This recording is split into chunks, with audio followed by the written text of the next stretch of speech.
leadership to push them to ensure that these surveys are happening. Human rights, as we look at it, or lack of it, therefore, is a concern not only just for Kenya, not just for Sweden, but across the world, right? But one then would look at the implementation of several laws of enshrining the same to ensure that it is achieved.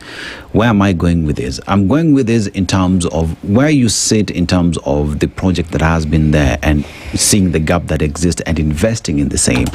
How would you rate the performance or the outlook or the outcome from the project over the years, now that the program is coming to an end?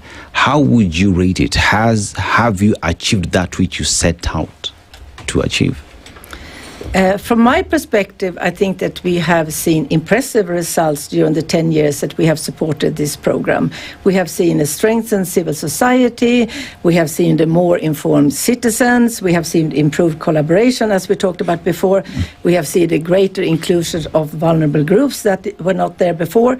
And we have also seen locally rooted solutions that did not exist before this project actually started. So, I mean, when we assess whether or not we have been successful, we look at the targets that were set out in this program, and then I think that this is a great success. We have achieved so many concrete results over the years, and for me, coming from Sweden and being a development partner, it is also important to see whether or not the project will be sustainable once our funding comes to an end, and that is also something that Jackson talked about. And I think that what we see here is that with more informed citizens, with more opportunity for citizens to talk to the duty bearers, to know who they should have dialogues with, and also, you know, that having discussions at the local level where everyone can take part. I think all of that is also a new setup, a new system, which will be of benefit to everyone. So I think that in itself is a great success. Jackson, one would then ask the question, as you buttressed what Maria said, that with the development partners coming in and focus target on what it is they wanted to achieve, civil society has been empowered, wananchi have been empowered, but the duty bearers as well, are they empowered to take that in and work on the gaps that have existed before? Because we will sit and say, fine, we have achieved that, but if there is no proper implementation mechanisms for us to say that we are winning as a whole, there is a gap that needs to be addressed. So how would you look at the sustainability aspect of it to ensure that it goes beyond the development partners' presence? I think one of the fundamental ingredients of sustainability is to look at aspects of system change. If you want long-term and sustainable change, look at the systems. And whenever there are bottlenecks in the system, whether you have 100 years of investments, results will always remain the same. There is no change. And I think fundamentally there has been receptiveness from government, duty bearers in respective portfolios where the program is working with. And I want to speak this, for example, the question of gender. When it was End Femicide campaign, there was response from government. It has not ended because you could see each day, you know, young women, young girls are also dying from what they call intimate partner relationships, which has become now much more. The closest person killing you is the one who is with you.